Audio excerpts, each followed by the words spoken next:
What's up, everybody? Happy Monday. Hope you all had a great weekend. Welcome to a Monday edition of Morning Cup of Hockey presented by Bet365. Whatever your bet is, it's never ordinary at Bet365.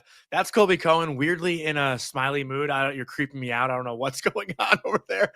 I'm Jonny Lazarus, and we have a fun show today. No guest due to a scheduling conflict. We have Adam Nightingale coming on tomorrow, the head coach of Michigan State. I'll actually let Colby and Elliot Friedman tomorrow as well. Colby, I'll let you kind of talk about the details for today's show, tomorrow's show, if you'd like. Just let me start with this, actually, because I was thinking about this last week, and I've actually seen some of our listeners comment on this.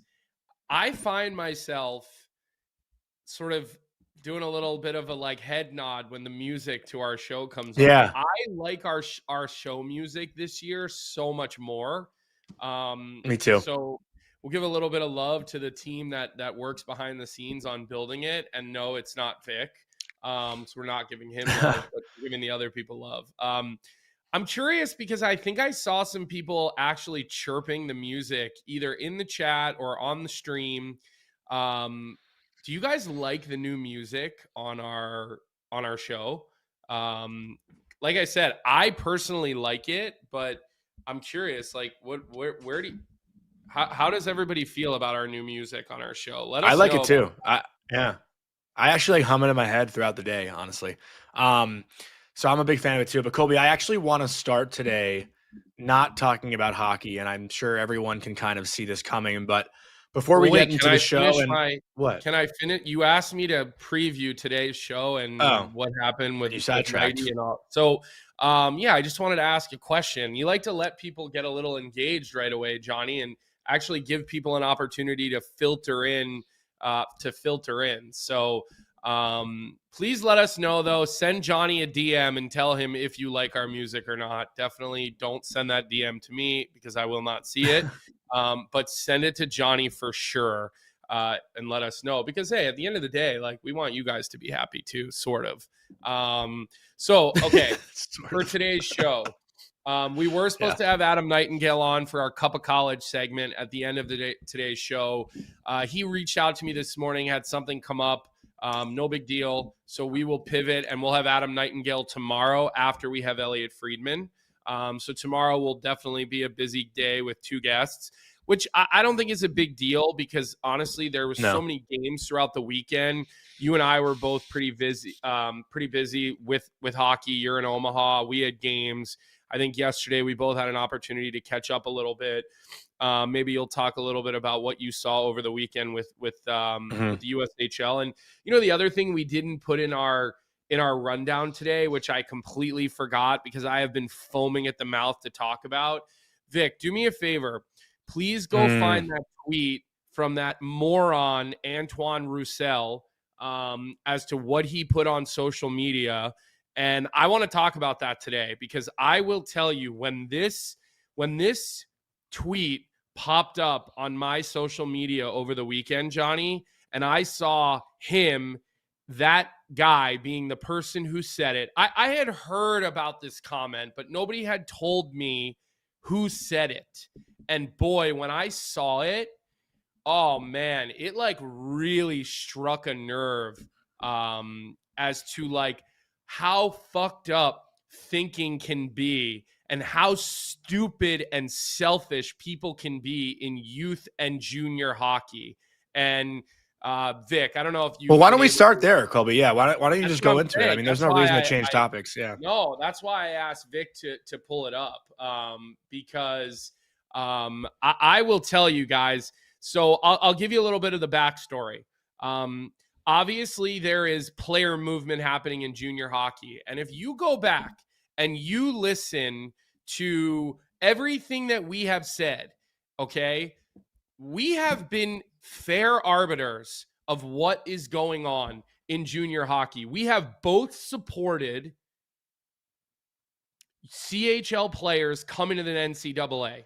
We have both supported the fact that no 16-year-old kid should have to make a decision about his entire future at the age of 15 or 16 years old. We have been completely open to it. We have sat here on this show. We have called for cooperation between the USHL and the CHL, between the CHL, Hockey Canada, the NCAA, USA Hockey, we have sat here and we have said there has to be a way where everybody can have their own cake and not screw everybody else, and have some form of rules, some form of transfer agreements, some form of tampering rules, all of the above, right? There's enough good players where everybody can still be good. You know what I mean? And so when I see Antoine Roussel come out, who sits on the board of directors of a Quebec League team, and I'm not even going to pretend to try to pronounce that team name in the Quebec League, but he said he wants to make an example out of him and make his life hard. That is what Antoine Roussel said. Now, let's talk a little bit about Antoine Roussel, okay? Because you know what? I'm going to make it personal, because I generally don't do that on this show. I generally don't make it personal, but I'm going to make it personal now, okay? This is a guy who had a damn good NHL career. He found a way to get himself 600 games in the National Hockey League. And this is a player who had no talent, okay? Zero talent, okay? But he worked his ass off. The guy was an extremely hard worker. He was a rat on the ice, but boy, did he work hard. But I got to tell you, because I played in the American League with this guy, and nobody could stand him on the team. Nobody wanted to go against him in practice because his stick was always high sticking people in the face in practice, hitting guys from behind in practice, okay? But hey, it worked for him. He got to the National Hockey League, but zero talent. So for him to come out and say, I am going, I'm just trying to see how old he is, okay? He's born in 1989, so he's born the same year I am. So he's 36 years old, maybe 37 years old at this point, okay? For you to come out and say, I want to make a teenager's life hard and make an example out of him because he doesn't want to play here, you are a scumbag, okay? You are a scumbag, okay? And let me just say this. If he was the board of director or a coach or a GM in the USHL and he said that, I would say he was a scumbag. So for those of you who are going to say, oh, you're biased, no. I don't give a shit where the player is coming from, where the player is going to, okay? You're a scumbag if you're an adult man and you want to fuck over a teenager who just is looking for somewhere else to go, who's having a hard time, who doesn't like what this situation he's in. If that is your mentality, you are the problem with junior hockey, okay? Because your mentality sucks. And you should be so far away from junior hockey that you should be on another fucking planet. And good for Jeff Marek, okay, who had Dan McKenzie on his show on Friday, and he asked Dan McKenzie about it, who seemed really, really sort of flustered by the question, mind you. Maybe he hadn't even seen the comments yet. I have no idea, because he did not give a succinct answer whatsoever. And Dan McKenzie's a smart guy. He's a well-spoken guy. So to see him that uncomfortable by that question tells me something. But like, the CHL should release a statement. They should say these comments do not represent how we feel. They should distance themselves from the player, the board member. That team should be slapped on the wrist publicly, okay? Because every agent is out there taking notes of this, all right? And people are going to say, oh, the USHL holds player hostages, all this stuff. You know what? I am not talking about a league-specific situation. This is You're talking about morals. This is arrogance, stupidity, morals. Like, what the fuck are you doing? Listen, I'm involved in junior hockey, albeit at a lower level, but I spend time every week trying to get the CHL and the USHL to take my best players. Every week, I'm trying to offer my leading scorers, my best defensemen, take them, please, which will kill our team, mind you. But my job is to advance hockey players. Their job is to advance hockey players. Yes, maybe to higher levels than I am. But man, I was irate. To play devil's advocate, Colby, first of all, great rant. I think everyone appreciates your ability to be raw and actually to call people out. I'm not someone who can do that. Like, I don't have that in me to do that. So I think that's why people love and appreciate that I you hope he can do sees that. what I said. I hope Vic clips it. I hope Vic puts it on the internet, and I hope he sees it. I hope he sees every fucking word of it. I also know that you'd be willing to have him on our show and talk to him face to face, probably. No problem. If he wanted to come on here, I'm sure you'd have no problem with that. Yeah. Except his English is like moronic. He can barely speak it. So who knows? Listen, I don't know him, but to play devil's advocate again, Colby, like you said, your job is to advance players. The way that we've discussed this throughout this whole process and the change of the landscape is that from their view, it's not player advancement, right? Like the NCAA and CHL have always been neck and neck, but that is now changing. Like that's changing right before us. And again, this was a player in the queue leaving for the USHL. So even more so, that's like leaving for the same level, right? Like just to kind of make sure everything is in context here. This wasn't a player leaving the queue to go to the NCAA. But with that, and we've seen it a lot too, and it's going to start happening even more. There have been players to leave the NCAA and go back to junior hockey. Like this is going to continue to happen where players are going to want to go where they're going to play the most. You know, that's what's really important for kids who are 15 to even 20 years old is go where you're going to play. And if that's not in the NCAA and that's major junior or whatever it is that you feel you're going to get the most playing time, like that's what we're going to see that kids have the access and ability to do now. So with that, like, I love that you called it out, but we also have to like keep in mind that this is going to be a continuous trend of player movement going from any league, right? Not just NCAA, the CH, like it's going to be all over the place as far as where kids are going to, where they're leaving, where they want to play. Let me ask you a question. Yeah. Mm-hmm. Coaches can up and leave at any time. They got buyouts in their contracts. They can talk to other teams, get hired by other teams. Again, this is not pro, okay? These are not multi-million-dollar athletes, okay, that sign very, very tight and strict comments. These are teenage kids. These are kids that get homesick. These are kids that might struggle with a certain coach here or there, and they're not being paid millions of dollars in compensation to go through it, okay? So take your devil's advocate argument, Johnny, okay? Shove it, okay? Shove it, and look at the fact that this guy in particular, and again, you're right. Didn't a player just leave Michigan Tech to go back? Yeah, a player left Michigan Tech. That's what I'm saying. Yeah. Gould was the kid's last name, Gould. And you know what? I'm blanking on the name. Yeah. Good for him. He has options. He's exercising his options. It's the world. So why you just tell me to shove it? Because I don't like you saying devil's advocate. You're basically like washing what Roussel did, and you're making No.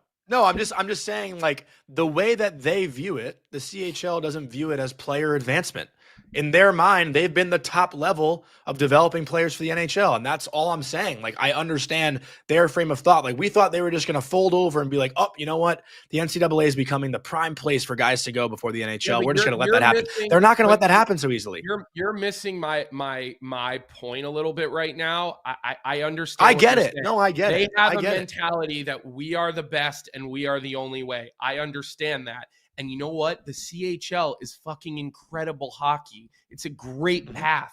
Superstars have come from that league time and time again, right? Like, that's not the conversation here. The conversation here is if you don't like that a player is leaving, sit down with that player, try to figure out what's going on, okay? Maybe the kid wants a trade. Maybe he wants to go to the States. Whatever the path may be. Okay, figure it out. I'm not saying players should just be able to pack their bags and walk out the door and say, fuck off, I'm going to the next place. Yeah. Okay, like we're not talking about 12-year-old kids. These are 16, maybe 18, 19-year-old kids in a lot of situations. Okay, so it's like going public and issuing those statements. There's something wrong with your brain if you are going to issue those statements and think it is okay, okay? Either that or you're just a total scumbag, one or the other, Okay, maybe it's the first thing. I don't know. Maybe it's the first thing, but I just like, I mean, it's just disgraceful, and you just keep seeing these things coming out. All these like these comments are coming out so publicly, coming out from that side. It really is surprising. It's really surprising. And if this were to, because every mention for the most part that I got after I tweeted what I tweeted, they were all like, "Oh, we get it. You're a shill for the USHL. You're biased. You're this. You're that." Understand something. If a GM in the USHL said something like this out loud on the news, on TV, whatever, my reaction would be identically the same. Identically the same. There would be the gloves off, okay?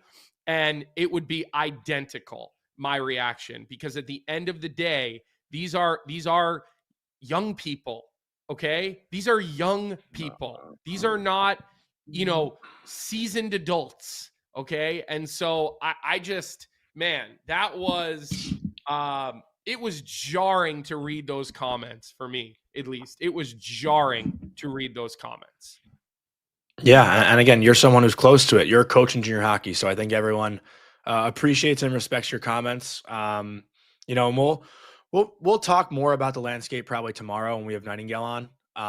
We'll move into the NHL a little bit right now. There is still like so much to get to, and again, I appreciate that rant, Colby. I think all of our listeners appreciate that rant, and we hope that we can bring more attention to junior hockey and to NCAA hockey with our show. Like that's why we've kind of installed this new Cuppa College segment every Monday, which we are this week doing Tuesday just because scheduling changes. But, again, if our listeners have any interest in following college, following junior, like we want to bring more eyeballs to it because that's the future of the NHL, right? Like these kids, I wish I was covering the USHL a couple of years ago when Macklin Celebrini was in it because, again, like he's a kid who is now becoming a star in the NHL that didn't have nearly the attention or the eyeballs or the, I guess, marketing and advertising that a lot of these other younger Canadian, talented players get leading into their draft. Like Macklin Celebrini, again, like he's a guy who I'm watching every single night. Like last night I watched him. I watched the Sharks. I saw Sam Dickinson's first NHL goal. Great feed from Will Smith. He's a product of the London Knights. Great to see him tie the game late with a big goal. But that's where these guys are coming from, right? You got Sam Dickinson, London Knight, Macklin Celebrini, USHL, college hockey. Like there's good players everywhere, and we want to see the good players play and the good players be happy. And I think that's just kind of putting a bow on what you talked about this morning. I do. Yeah. Can I take a couple things from the chat here? I just like, there's some people that are asking some things in the chat that I Neil Sim says NCAA champ versus Memorial Cup champ when? Neil, like you're not talking about comps, okay? USHL champ versus Memorial Cup champ. That is the comp, okay? The NCAA is a group of 25-year-old men. A lot of grown men playing the NCAA. Having a 25-year-old against a 16-year-old, like that, you're asking for injury problems. I mean, that's not, we're not talking about apples to apples. Put the best team in the USHL up against those teams. There's your apples to apples. That'd be great. Okay, that is your apples to apples, not the NCAA. All right, like it's just not. It's just reality. It's just not, because you could build the CHL All-Star team now out of the NCAA. Okay, because all the best guys jump to the NCAA for the most part. You just look around. Okay, look at all the big name teams. They got all the best players from all the major junior leagues. So that's one thing I wanted to answer from the chat. I think Jay asked to show the tweet again. Jay, I will just surmise, I'll just give you a quick summary. The tweet was that Antoine Roussel, who sits on the board of directors for a Quebec League team that I can't pronounce, and said he won't let the player leave and they must make an example out of him and make his life hard. That's the French translated to English. So that's the tweet that I saw that set me on a tailspin of anger over the weekend. And I was chain texting Vic and Jonny about it. And honestly, I had really kind of cooled off on it this weekend because I had my own problems to deal with. Our team played like shit all weekend. So those were my own problems. I might have even taken some of those frustrations out all weekend. But As soon as I remembered that we wanted to talk about it on the show, like my blood, like honestly, I feel like if you checked my heart rate right now, it's probably a lot higher than it normally is, because this topic gets me again, like, and it's when I see shit in youth hockey, when I see shit in any part of junior hockey. Listen, there's things that happen in the North American Hockey League that I'm involved with, you know, in that league, that makes my fucking blood boil. Similar shitty situations. So I wanted to you know, cross that off the list. Guys are now making, you know, people are now making comments in the chat about this situation. Yeah, listen, I have first world experience with this guy, and you know, I can't even pretend to be surprised that he said it. Honestly, having been in a room with him and on a team with him, I can't even be surprised that he said it, honestly. So, all right, Jonny, the floor is yours. Take us on to the NHL. I'm done. I mean, it's kind of tough to transition out of all that. Again, like the Monday morning passion, I love it. So, we'll get more into it obviously as these things progress throughout the year too. Like this conversation is not going anywhere. But let me talk about one of our sponsors, Parasso, the most complete choice for shaving and beard care, made in Italy since 1948. Parasso has been a staple of Italian culture and barbershops globally for 4 generations, so get 15% off at parasso-usa.com with our promo code hockey15 in all caps, hockey15. And Colby, we're going to talk about just everything that went down on Saturday night with the NHL and the Game 7 in the MLB in the World Series, and how insane that sports moment was just for the world. I mean, the comments out of Connor McDavid and the Edmonton Oilers, I found like hilarious. You don't often see Connor McDavid, I feel like, that raw. You know, his post-game press conference, he was talking about how he couldn't help but watch the Jays game when they had it on the jumbotron. And we were talking about it this morning, that Connor McDavid certainly went into some office in the second intermission and told them to not play the Jays game because the crowd reactions, you know, everything that was distracting about it. The Devils actually stayed on the ice at the end of the game in LA to watch the end of it on the jumbotron as well. It was just one of those really cool sport moments where everyone's going to remember where they were when they were watching that game. There's not like so much we could really talk about, I guess, with it, but I didn't want to just like ignore the fact that was one of the craziest sporting events we've ever seen, and the NHL was somewhat a part of it. I mean, the clip going viral about one of the announcers in the Oilers game actually said the Blue Jays are World Series champions, and then had to backtrack it. Like, there was so much going on Saturday night.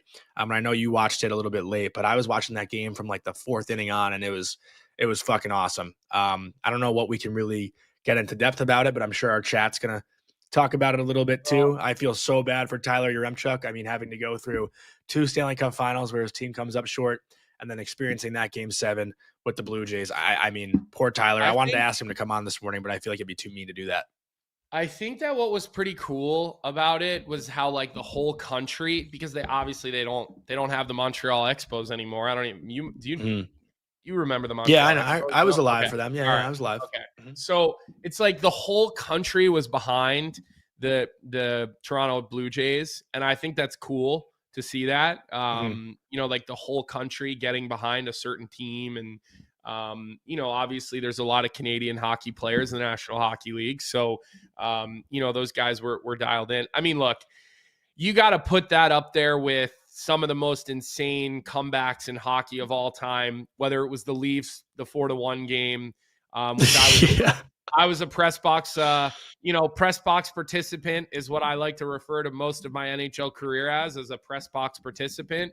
That's why I always had to make sure I had a lot of good custom suits, Jonny, because I spent so much time in them during my pro career in the National Hockey League. So that comeback, I kind of joked, you know, look, we were a part of a great comeback at BU. We scored 2 in the last minute of a Game 7, you know, a national championship winner take all game. You brought up the Atlanta Falcons first, the Tom Brady comeback. Maybe not that bad. 28-3. I mean, at half, like, these are tough pills to swallow, and that's a hard way to lose. And it's just, listen, good teams sort of find a way, and the baseball gods were smiling down on the Dodgers, and you know, big players made big plays, and it was exciting to watch. Like, I definitely don't watch baseball, Other than if the Phillies are in the World Series or they go into the playoffs deep, like I get on the bandwagon. I'm a total bandwagon baseball fan, but that was great sports. That was really great sports to watch. And I was chirping Vic in the beginning, and then I felt kind of bad. And I said, listen, it's the curse of Austin. We didn't hear from Vic till last night. The curse of Austin Matthews, ever since like his arrival and his comments about Connor McDavid only wanting to win, even though those comments were slightly taken out of context, the way that we've represented all of them, if we're being fair. But look, it's got to be a tough pill to swallow for Toronto fans. It really does, because now you start to realize like it's hard to win, get back there 2 years in a row. And like, when is a team in Toronto going to win anything? The Maple Leafs aren't going to win the cup this year. We can't seriously look at that team right now and think they're going to win a cup. No. You know, and listen, there's a lot of great sports fans in Toronto. I'm not the biggest fan of you know, a lot of things that go on, but I will say like that's a passionate sports town. I mean, it is. Nobody loves hockey like Canadians love hockey. Like, give them credit where credit's due. Vic just put something on the bottom of the screen for audio only that says the Leafs will win the cup this year. Obviously, our producer is going rogue because it's never going to happen. Pretty sure the Leafs are the second or third worst team in the Eastern Conference right now. Yeah, listen, they're not playing great hockey. There's very little inspiring hockey going on in Toronto. So, you know, Easton Cowan gets his first of the season the other night, and I don't think anybody has any idea. Tough pill to swallow, man. And I know you wanted to did you want to play the Connor McDavid soundbite, or you feel like we're okay at this point? I honestly just want people to see it if they missed it, because you don't see Connor McDavid like that often. So I thought it was like an interesting perspective to see him coming from. So Vic, if you can play that video real quick. I wanted to ask you about the focus and prior to play this game when they're showing the Jays game on, fans are cheering Jays. Yeah. Like, what was that like? That was really, really strange. Obviously, we're all on the Jays bandwagon, and everybody's wanting them to win, and it's so disappointing, obviously. But strange to have it on during the game. Listening to the crowd was distracting for sure. I'm glad they shut it off there for the third. When you know they're showing it, not only showing it, but they're showing it with sound during the TV timeouts as well. Yeah, that's it was bizarre. Yeah, it was bizarre. It was bizarre. I found myself watching the Jays game, sitting on the bench. Listening to the crowd while I'm on the ice. You know what just happened. It was very strange. But you know what? Historic moment. Couldn't be more gutted for those guys. Obviously we know what that feels like. It's for it to be the way it happened, just completely gutted for those guys. Been a fun run and been a lot of fun. They've given Canada a lot to cheer about, and they should be very, very proud of themselves. I mean, just hearing him say, like, I found myself on the bench watching the Jays game. Like, I found that really cool from Connor McDavid, honestly. Like, I feel like in years past, maybe, the person he is, the competitor he is, probably would have said, yeah, I was ignoring it. Like, I didn't care. Like, I'm just focused on our game, our team. I think that's like the typical hockey answer you get. But in a big sports moment like this, to hear him say that, someone who's as intense and as competitive as him, like, I just thought it was awesome. So that's why I thought people should hear it. You ever been in a situation where they were playing something on the jumbotron like that? Have you ever experienced that? I mean, I could like not necessarily like that, but like I used to bet on sports all the time when I was in college through like a bookie, and I would like place bets before games, and I'd check in between periods and stuff, and I'd just be like wondering how my bets were doing while I'm getting benched in the third period. I'm like, fuck, I hope the Rangers are covering the puck line. Can you just clarify that you were betting on other sports, not your own games, please? Yes, of course. That? Yeah, okay, thank you. Yeah. So I remember we had a game during the Olympic gold medal game in 2010, the Vancouver Olympics, Vic, or was that 2014? 2010. 14 was Sochi. So we had a game, I think it was in Bridgeport. It was in the American League, and they had it up. And like there was a lot going on around the building, and we were all trying to figure out what was going on that game. I think even our Bruce Cassidy was curious, as a Canadian guy. And I think he was, so we were all kind of like trying to get scores and know what was going on. And then I remember in Providence in the American League, they used to sometimes throw Patriots games when they had big games, because we always played 3-3. They'd sometimes throw the Patriots games up there, and we'd get to see it. So I kind of love when that, like happens, actually, because at the end of the day, like, we're all humans and we want to know. Yeah. We want to know. So like, I would agree with you. I bet you Connor McDavid said something and got that game taken off the jumbotron. I would not be shocked. I'm fully guessing, no information. I would not be shocked if that's the case, though. Seriously. Mm-hmm. One of my favorite Chicklets stories, I think, from like listening over the years, I think it was Chicklets. Jeremy Roenick was telling a story how, like, I think he was like a sports gambler, right? Like, he's been open about that. Him, obviously. I don't really know him very much, but he used to say, like, when they'd have Sunday matinee games and like in the arena, they have the digital scoreboards, they'd show like the out of town NFL scores and there'd be like a TV timeout.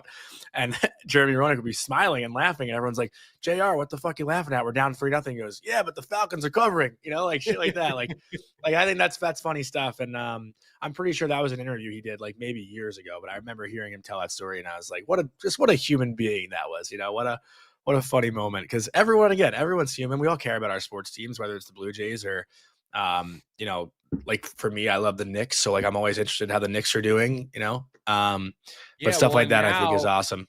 The temptation of, you're right, the period ends, you go into the dry room and you just grab your phone and look real quick at one of the apps. Like that didn't used to be this circumstance. You relied on the ticker at the bottom of the jumbotron or the out, in all the NHL buildings. You're right. They used to put the out of town scores up on the sides. And, especially in baseball, they used to do it out on the outfields. And so there's probably so much more temptation to kind of get your nose dirty and stuff like that. So it's funny to hear those types of stories. I agree with you. I think that's kind of an interesting part of all this. And, we'll see. I mean, it's certainly given us something to talk about, So I think it's important to call these situations out for the abnormal events that come with them, right? Yeah. Yeah. So, and that's kind of all we have to say about it. But I do feel for Toronto fans, man. And I went on Sirius XM radio Saturday morning, actually, before Game 7 started. And I said to, our friend Dennis Bernstein, I was like, if I'm a Toronto sports fan and they are home hosting a Game 7 in any sport, I am not going to that game. I will never go to that game. I will never pay for a ticket. It'd be like the Montreal Canadiens in the Cup final in 2021. There'll be more fans outside than actually in the building.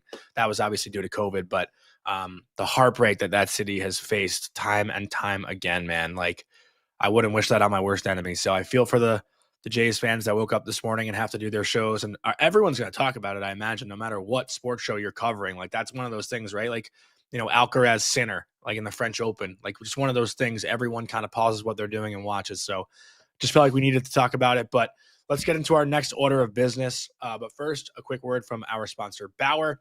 This segment is a presentation of Bauer and the Bauer Pro Sharp Advantage. This at-home sharpener gives you the ability to sharpen your skates with pro-level precision at the touch of a button. Leveraged by decades of progressive innovation, this machine is designed to be as automated, precise, and convenient as possible.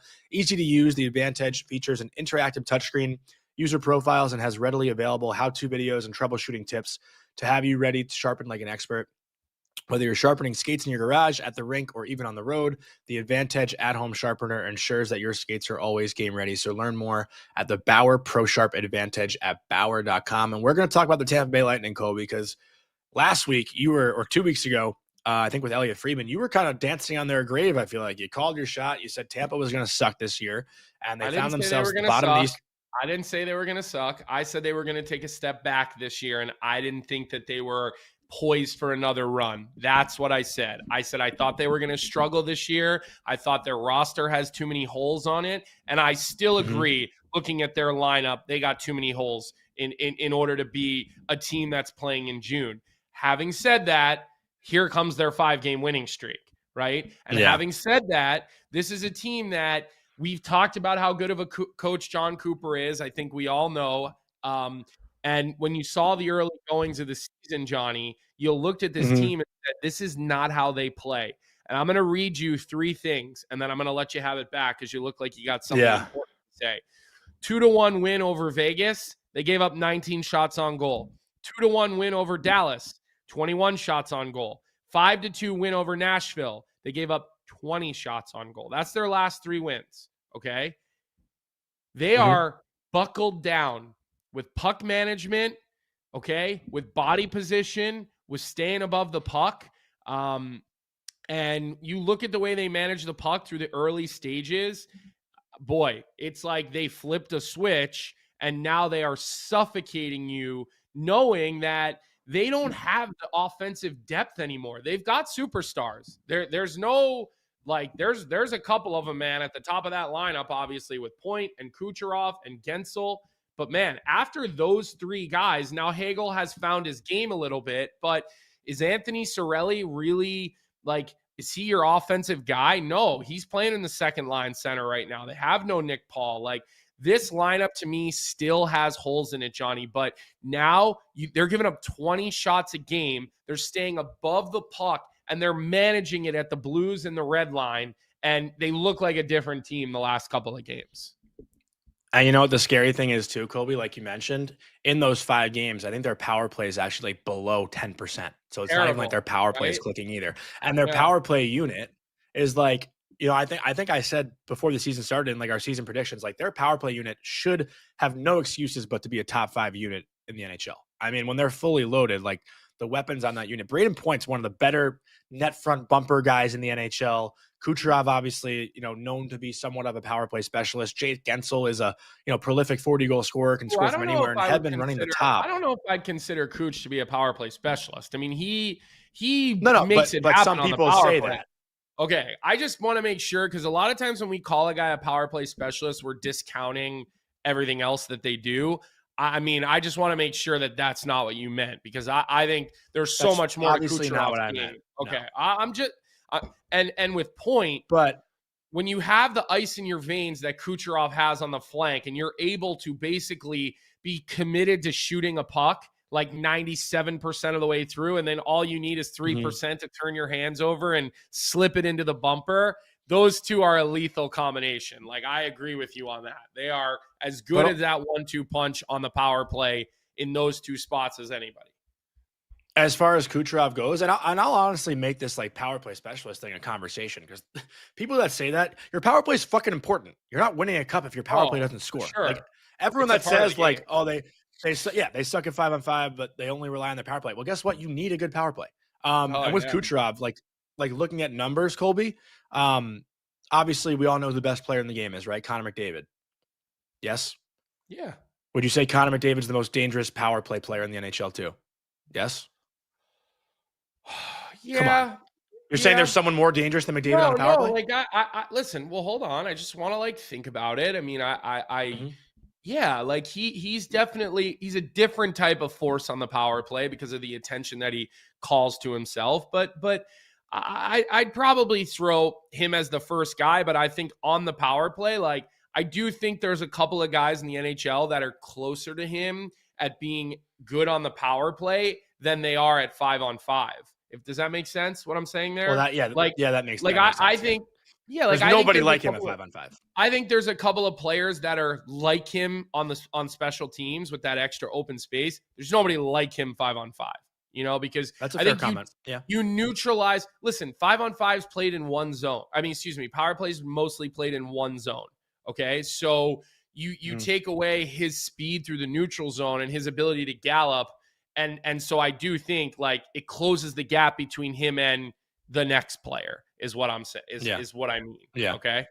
Point being, going back to 2022-23, Connor McDavid leads the NHL, 154 points on the power play. The next guy, Nikita Kucherov, 152 points. Like I think Nikita Kucherov just on the power play, he's the only guy that can go neck and neck with McDavid, and obviously Draisaitl's up there too. He's the third player, and then there's like a little bit of a drop off to Nathan MacKinnon, who's 4. But let me like ask you this, obviously. Yeah. Why do people then? Nobody calls Connor McDavid a power play specialist. So why do we call Nikita Kucherov a power? if Brian Boyle were on this show right now and you use the word power play specialist for Kucherov, he would have came for you. He would have. I know. Like, but all I'm saying is, did he ever text you back, by the way? No, he doesn't answer me. Wow, that's messed up. He's your boy too. That has to be a. I know. Listen, people with kids. He's busy. Yeah, if someone with multiple kids doesn't text you back, you can't be upset. Like I didn't realize that until I had multiple kids. Yeah, but also I was just gonna say, like, I really calling him a power play specialist? Like, I don't think I was. Said people refer to him as a power play specialist. Yeah, to be fair, as much as I enjoy, I've always been a in your mouth. Much as I enjoy putting words in your mouth, you did not say that. You said people do. Also, that tweet last week, I think it was Adam Herman who said, like, after McDavid and McKinnon, like, Jack Hughes is the third best player. And I was like, have you seen Kucherov? Like, you know what I mean? Like, I'm a Kucherov guy. Isn't that the moron who tried to say Tony DeAngelo stole the puck from Keandre Miller? That's that moron, right? I'm not going to get into that, but is that the guy who said that, though? Because that guy's a fucking moron. Yes. Please don't even drop his name on this show. That guy's a fucking moron. I'm just saying, point being, I've been a Kucherov guy. I always think Kucherov deserves more credit than he gets. But one thing that I wanted to go back to while we're talking about the Lightning, because we haven't talked about it really since, because it was Thursday night, the TNT schedule Randy, changed. how old are your kids? I don't believe you. Can you really not? I was having momentum there. You cut me off. The John Cooper interview with NHL on TNT on Thursday night was one of the funniest fucking hockey-related things I've ever seen in my life. Colby, did you watch that? What'd you say? Did you see Coop's interview with TNT before the game the other night on Thursday night? I was crying. I was cackling. That was so fun. Like his hey Ace, it's Coop here. Like that whole thing. That was the best part of the whole thing. Oh my God, that was unreal. It's not even close. Dying. It's not even close. So but yeah, Tampa's gonna be just fine. They're gonna be a playoff team. Nikita Kucherov, obviously, again, like someone who deserves all the credit in the world, and I still think he doesn't get nearly enough attention that he deserves. What are you smiling at? I'm just reading the chat as you're talking. Oh. Any other thoughts on Tampa before we kind of move into our next order of business here? Yeah, listen, I think ultimately they're a playoff team, but I do think, and I look at their roster and I see some of the players that they have playing minutes, and I do worry long term about this group. And I do think that Julien Brisebois is going to have to be busy this year if he really wants to push this team into trying to win again in this window that he has with Kucherov, and obviously Gensel has the big contract, but Hedman's not getting any younger, and Kuch is not getting younger. And man, Braden Point, he's got a lot of miles on his tires. Okay. He's got a lot of miles on his tires because of the way that he plays the game. He has almost no regard for himself. He plays the game recklessly, and I'm saying it as a compliment. He's balls to the wall. He's in the hardest areas of the ice, and I just think like this team is not built for, big success, and I will not back off that even in this 5-game winning streak that they're having. And it's good when they're good because they're fun to watch, like Kucherov and Point. On the special teams, Gensel gets a big goal yesterday in the Mammoth game when that's a tight hockey game, right? Like, he kind of drives around the net and finds that short side play. I think it was against Vemelka. So we'll see. But I'm not dancing on their grave, but I'm not backing off thinking like they're due for a little bit of a step back this year. And I don't see them getting out of the first round. I really don't. I don't see it. Do you want to do the Jack Hughes conversation? Because Ariel Kornfeld wrote in our chat, when Jack Hughes is healthy, where do you guys rank him? Do you want to get into that or no? This is going to be a conversation all year with how good Jack's played. Again, like he's taken over this year. One of the best guys, I think, just talking specific X's and O's, Colby, when he's a high roller, and obviously we can kind of go into that phrase, like a player who gets the puck below the offensive goal line, rolls up the wall and becomes like that third high guy, like the high forward in the middle of the ice, like, and can make plays to the Devils' mobile defenseman and attack that way. Hockey Psychology, actually a great follow on Instagram, did a really good breakdown of the Devils and how they're so good offensively because Jack Hughes being a puck carrier and what he's able to do in the offensive zone. I mean, offensive zone speaking, like he's definitely one of the more fun and exciting players to watch. All three zones, Jack's also gotten better defensively too. ranking him fully healthy, I definitely put him in the top. Are we counting defensemen? You can count. You just like I'm trying to think of the conversation. Like if we're starting a franchise today, where do we pick Jack Hughes in that conversation, right? Like if he's going to be the franchise guy, who are you picking ahead of him? We should look at like honestly the league leaders maybe in the past couple years. He's not even and just the go first from there. To me, he's not even the first Hughes brother I'm picking. Yeah, you take Quinn first. Yeah. There's McDavid. There's McKinnon ahead of him. There's Jack Eichel ahead of him. There's Cale Makar ahead of him. I mean, I think like I'd probably take Barkov ahead of him. I would take. I mean, I said his brother, right? How about Matthews? How about Matthews?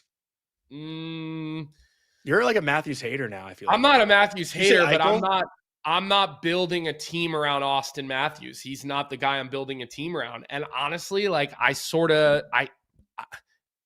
might be thinking, I might feel that way about Jack Hughes. Like if your whole team is built around Jack Hughes, are you winning a Stanley Cup? I don't know. I think you can. Okay. I do. So we haven't seen it yet in the playoffs though. Like let's remember, we've seen it with a lot of those other players. But to be fair, the Devils missed the playoffs. What? Good one from New York Marine, and I agree with it. He says, I take Celebrini before I take Jack Hughes to build my team around. Ooh, that's a good one. That's a take for sure. Yeah. Listen, I'm not a hater on it. Like I think, imagine if you drop Celebrini into like a good team, you put him on a team that has other like stars. Could you imagine that kid's engine, what he could do? Ooh, geez. Yeah, I think top point. I think the Jack Hughes conversation and the playoffs, like this is going to be the year that decides it, right? Because 2023, the Devils made the playoffs. They had that magical year, set franchise records, and Jack was very good in the playoffs. We talked about this like 2 weeks ago. He dominated the Rangers in round one. They played a really hard Carolina Hurricanes team in the second round, but he still played well. He performed. Like I wouldn't say Jack Hughes is not a playoff performer, even though we've only seen it happen once. 2024, they missed the playoffs, and last year he's unhealthy. He's hurt. He misses. So like he hasn't really had the opportunity to show us again, but this year it seems like he will. And I don't think Jack should be knocked, on the lack of playoff performances when the one time he made it, he was great and he put the team on his back. Like, but honestly, and that team wasn't very deep. But that's a big part of being a great is being available. It's hard to put a guy in the conversation for being a great when they're not available when you need them, right? And that's not his fault, by the way. Injuries are uncontrollable, okay? Or being on a bad team is not something you can necessarily control. But I think that you have to be available when your team needs you. You just do. I mean, you look at Ovi, right? You look how available he's always been. He's had a couple of injuries, but he also plays a lot of games every season. So you go back, like, I mean, McDavid's usually pretty available to his team. I know he's had a couple of little moments here and there. Like, then you look at Austin Matthews, hasn't really been as available to his team. Okay. And go to the middle of Crosby's career. He missed a lot of time to some injuries, but he's overcome that because he's been available in big moments, and he's got the cups, and he's 59 years old right now, and he's still the best player on the ice every night. Obviously exaggerating, right? But you got to be available, Johnny. You do. But the question was, to be fair, when healthy. So sticking to that, I think having Jack Hughes outside of your top 15 is bonkers. Top 15, I think, is like the perfect range for Jack. And again, I just think people need to see it in the playoffs. The poll right now is wild, by the way. I think I just saw 86-14 in favor of Macklin Celebrini. And again, like we always fall in love with these young guys, and as we should. Macklin Celebrini deserves it, but Mac hasn't done shit. He's never played a playoff game. He's never done shit in the playoffs. I love the kid. I hope he's on the Olympic team this year. I really do. I mean, I don't see how you can leave the kid off of him, but leave the kid off. But look, it's an unfair comparison really to both guys if we're being honest about it. But look, I have no issue with you putting Jack Hughes as a top 15 player in the National Hockey League. I think that's a very, very reasonable argument. That might even be mean. It might even be mean with how good he's been. But I would not have him in the top 5. And I would look at a lot of other situations to build my team around. And look, if let's say we're redrafting every player in the NHL and I'm a mid first round pick, like, sure, he's high on my radar. Like, he is. He's dynamic. He can score. You're right. His 200-foot game is evolving. He skates like the fucking wind. When he gets moving downhill, not a lot of guys can do it like he can, especially on the power play, right? One thing I will say, just to cut in a little bit, like, people say the injury stuff with Jack, that doesn't mean he's not tough. Like, he still doesn't shy away from physicality. Like, Jack took a fucking beating in 4 Nations, but he chipped pucks out. He was responsible defensively. Yeah, he wasn't the guy, but he was playing a role. Like, everyone says, like, Jack Hughes didn't dominate 4 Nations. He still played well and was a big part of that team. Just because he wasn't, the guy carrying the puck the whole way up the ice. I'm not sure I agree with you on this. What?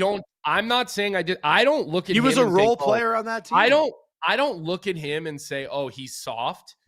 I don't think that he's like some soft player. No, that's what people say. People say that. Jack Hughes wins a lot of stick battles, which is what you want tough from him. You don't want Jack Hughes trying to go pound for pound in the corner with guys. You want to see a guy who plays through people, just using his feet and his stick. You want to see a guy who wins a lot of stick battles. Listen, Patrice Bergeron was not a physical player, but that guy won every puck and stick battle for his 20-year career, or however many years he played. It's okay to win puck and stick battles that way. So I'm not painting a picture that this guy's too soft, but in that 4 Nations, he looked like a perimeter player. He looked like a spectator. Instead of attacking, he looked perimeter, and he looked more of a spectator and a deer in headlights. So I don't agree with you that he played well, and I don't agree. I think he was playing a role.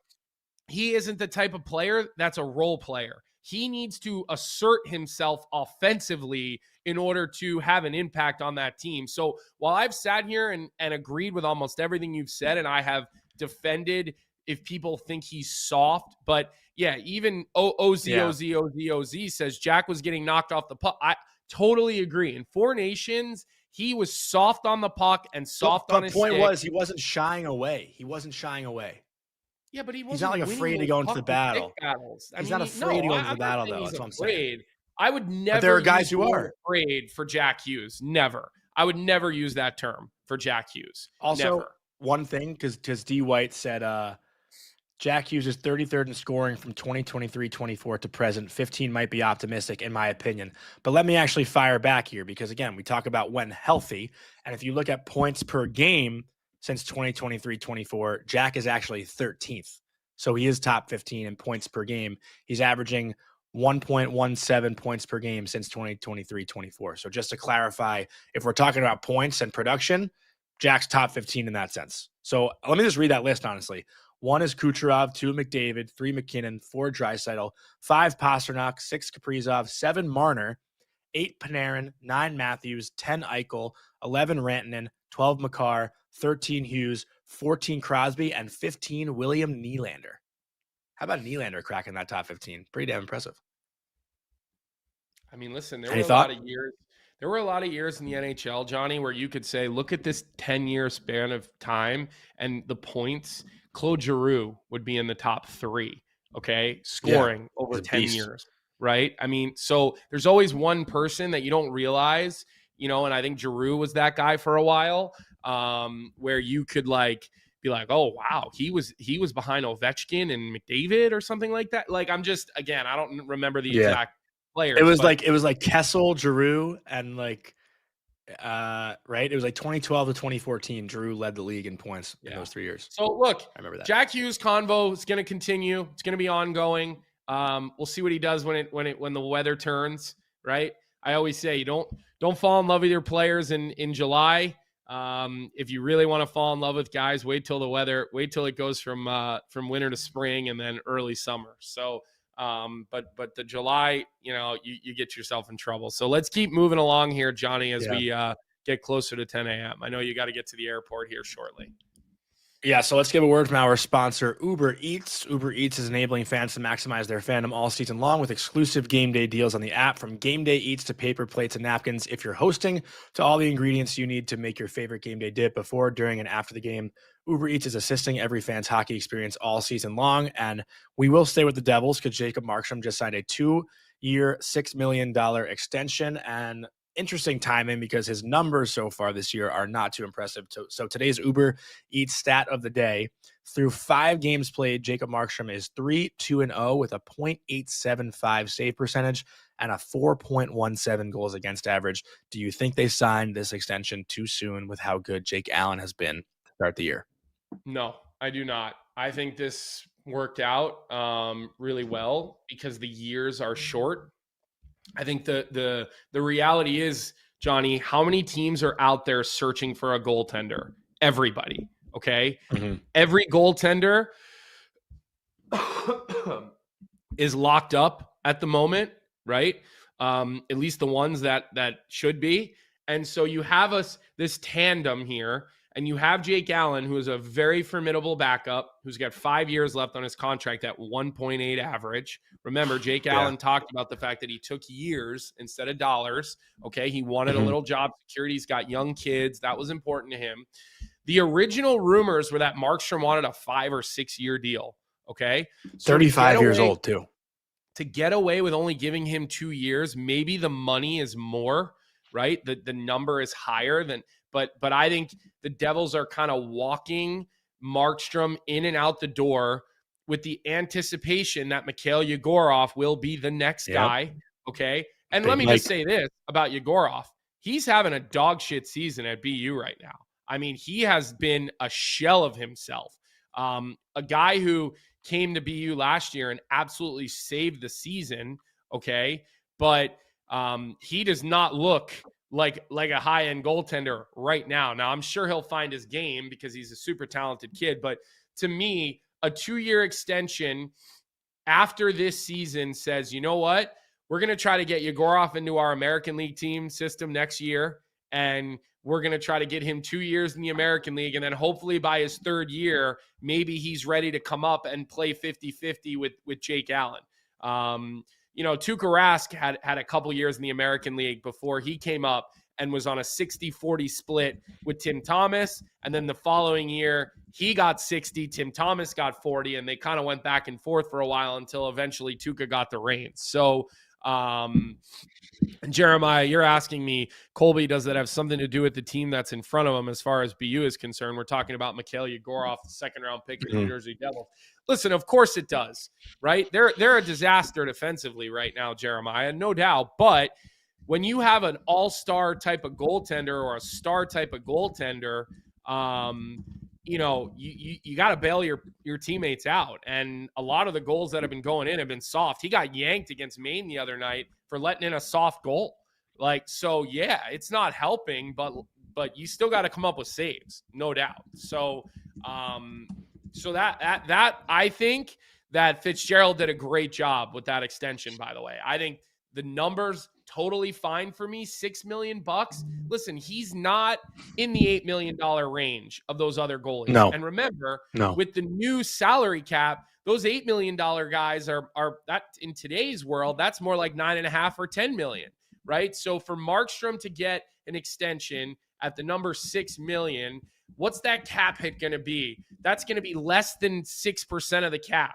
It's going to be 5.25% of the cap. And then after that, it might go down to 5 or even 4.9% of the cap. For a starting goalie, if you're getting 910 and you're only paying on 4.5 to 5.5% of your cap, that's good work by Fitzgerald. So I thought this was a good piece of business for the Devils.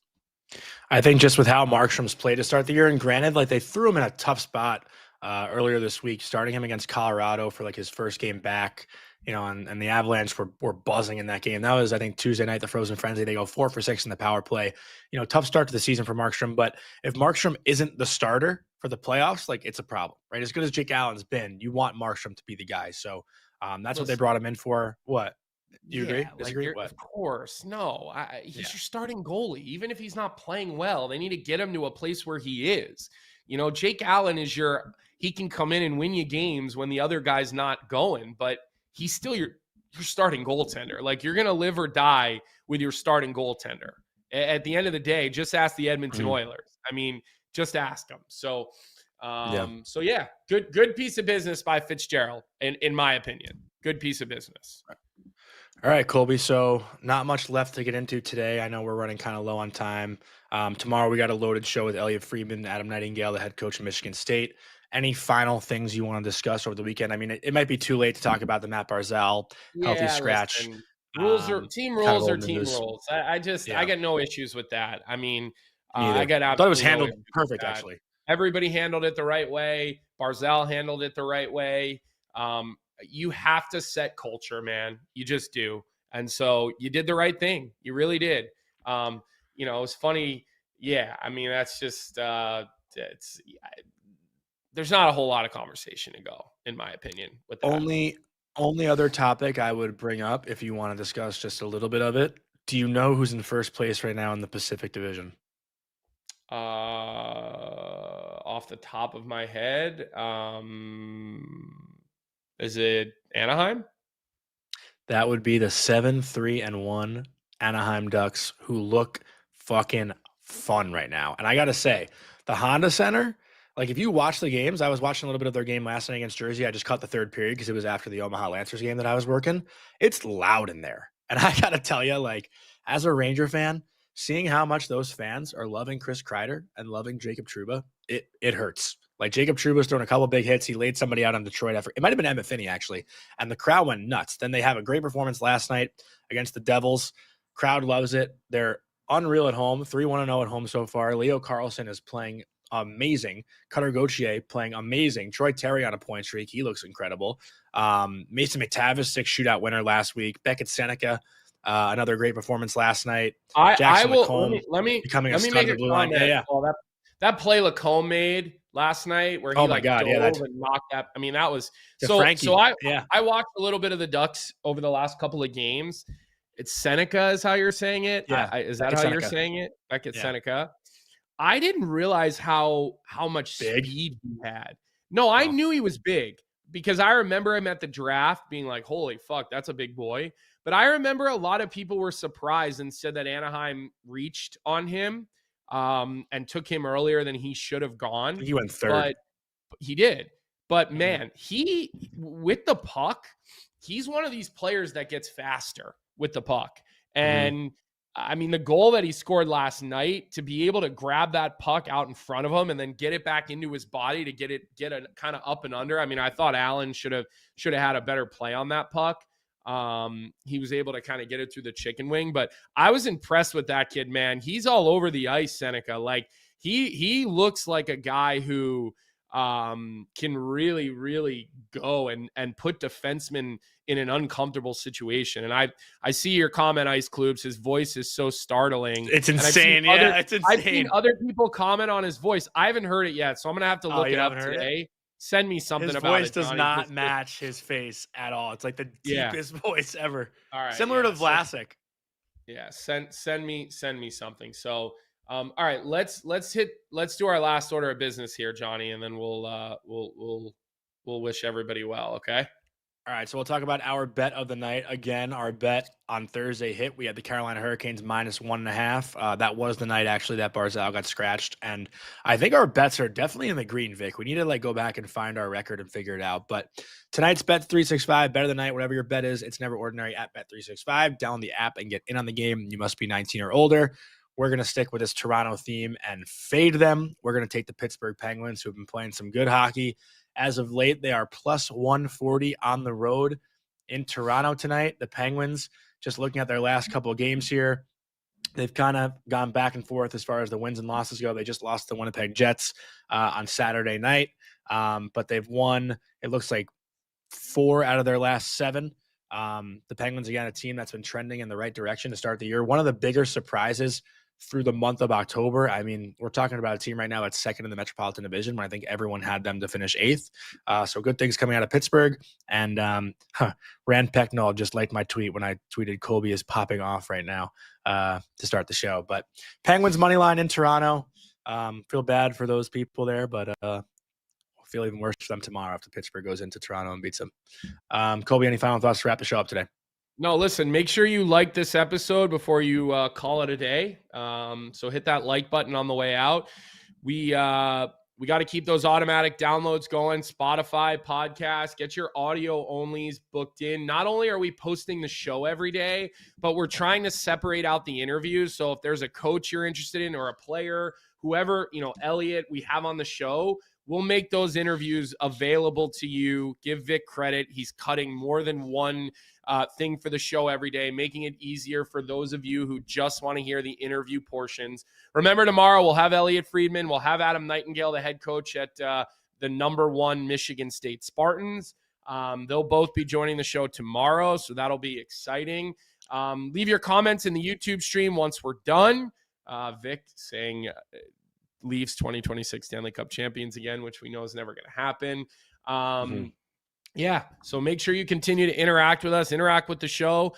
We took a lot from the chat today, which was good because we didn't really fully know which way we were going to go with the show today. But again, you guys sort of help inform that every day, so we appreciate it. And other than that, we hope everybody has a good rest of your day today. There's definitely is there a bunch of games on tonight, Johnny? Did you say that? Only 4, I believe. Only 4. A couple of games, very digestible night. I think that's sometimes a good thing. Get a chance to kind of just take in a lot of hockey and it's not overwhelming. So enjoy that. And other than that, we hope everybody has a good rest of your day. It is November, right? The clock is ticking. We're near American Thanksgiving is, 3.5 weeks away, which means we start to get an idea of who's going to be in the playoffs come April, which is exciting. And we will do what we always do. We'll see everybody right back here 9 a.m. tomorrow. Have a good day, everyone. What's up, everybody? Thanks for tuning in to Morning Cup of Hockey here on the Daily Faceoff YouTube channel. If you enjoyed the show, make sure to hit that like button, subscribe, and turn on notifications so you never miss an episode. And don't forget, we've got more great hockey content every day. You can catch DFO live at noon and stick around for the Sheet with Jeff Marek at 1 p.m. right here on Daily Faceoff. Until then, keep your coffee hot and your takes hotter.